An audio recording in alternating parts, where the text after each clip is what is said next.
The default out-of-the-box settings which come programmed on your Blendtec Blender work amazingly well in most situations. But you could be missing out on some huge benefits that these blenders can bring to your cafe, bar or restaurant. In this video, I'm going to show you how you can customize and unlock the full potential of your Blendtec Connoisseur 825 to speed up service, simplify your drinks making process and create the perfect blended drink every single time.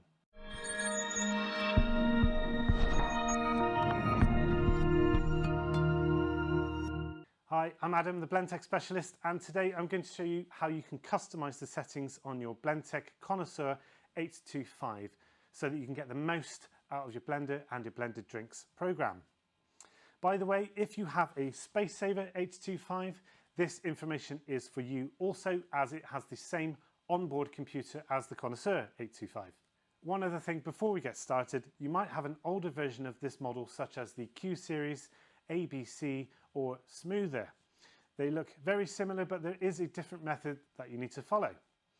The easiest way to check which model you have is to take a look at the underside of the motor. If you can see a USB port, then you do have a Connoisseur 825 or Space Saver 825, so keep watching this video. If, however, you see a 5-pin port, go over to the other video which I've linked down in the description for you. Blendtec have packed the Connoisseur 825 with a ton of intelligent features, including 42 pre-programmed cycles to suit almost any drink you can imagine. If that's not enough, you can really get into fine-tuning your own custom blend cycles, which we'll look at separately and in more detail in another video. If you've just taken your blender out of the box, or if you've had your Blendtec Blender for a while but have never changed the settings, the chances are the screen will probably say multi-purpose or multi. If you press button 1, you'll get a cycle for small milkshakes, button 2 for granitas and so on. But what if you've tried these settings and they don't quite work with your specific ingredients, drink sizes or menu? Let's take button 1, small milkshake, for example. It's an 18-second cycle which runs at low speed.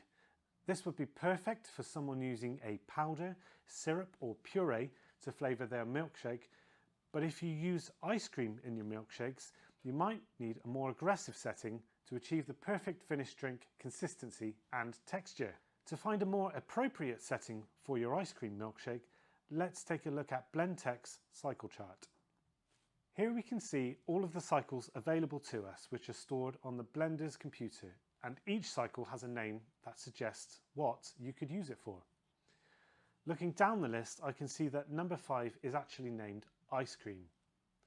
I can also see how long each cycle lasts, in this case 45 seconds. And these coloured bars are a visual representation of how the speed of the motor changes during the cycle.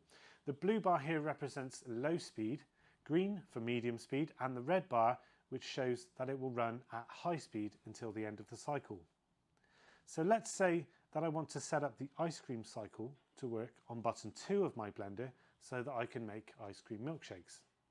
To access the menu, just hold down buttons 2 and 4 at the same time. A message on the screen comes up saying Main Menu. To navigate the menu, we need to press button 1 to cycle through the options and button 5 to confirm a choice. If you make a mistake and want to go back a step, simply press the pulse button. Let's select Blend Cycles and confirm the choice by pressing button 5. Then, as you scroll through the options with button 1, we have the choice of Standard Cycles or Custom Cycles. So let's go Standard Cycles. This brings up a list of all 42 pre-programmed cycles that we saw earlier on the cycle chart. So let's scroll through them until we get to the ice cream settings. Select it with button 5. The blender will ask you which button you'd like to assign this cycle to. Now, I want to have the ice cream cycle assigned to button 2. Confirm this by pressing button 5, and it tells you that the cycle on button 2 has now changed. Now I'm back to the home screen, and if I press button 2, I can see that the ice cream setting has been programmed.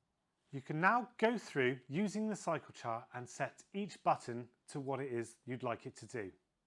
One of my top tips, if you only have one or two types of drink on your menu, you probably only need to set up one or two of the buttons on your blender. To help keep things simple for you and your staff, you can disable all the other buttons that you don't need. All you need to do is set the button you wish to disable to number 43, as shown here on the cycle chart. And don't worry, you can of course undo this action later if you wish. Whilst I recommend spending some time to go through and set each button individually to what it is you need it to do, if you don't want to go through each button in this amount of detail, then Blendtec have helpfully created what they call a blending profile. A blending profile is a collection of blend cycles that are generally based around the types of drink you're looking to make. Here is the profile that the blender is set to by default. It's called the multi-purpose profile, and as you can guess, it's been designed to suit a wide range of drinks. We also have a smoothie, coffee and milkshake profile, which are all slightly more specific to those drink types. If you change the profile on your blender, then all the buttons will be updated with the cycles shown here. Changing the profile is really easy. Just press and hold buttons 2 and 4 again to get into the menu and navigate to profiles, and then standard profiles. You'll see the 4 choices: smoothie, coffee, multi-purpose and milkshake.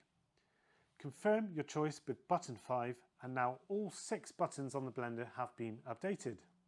Now you can see how to customize and set each button on your blender to suit the various drinks on your menu. I'd suggest go and try it out and see the results for yourself. If you find that your drinks are over blending, take another look at the cycle chart and select a shorter cycle or a cycle that runs at a lower speed. Likewise, if the ingredients aren't quite blended enough, go for something a bit longer or with slightly higher speed. The 10 minutes it takes to go through these steps and unlock these features will pay dividends, as you'll be able to deliver perfect and consistent drinks every single time without reblends or wasting time.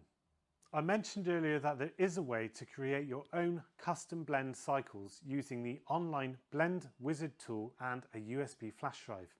But with 42 programs already stored on the machine developed by the experts at Blendtec, it's not something that most Blendtec users will need to do. Having said that, it can be useful in some cases, so I'm going to make a separate video on custom programming, why you might want to do that and how to go about it.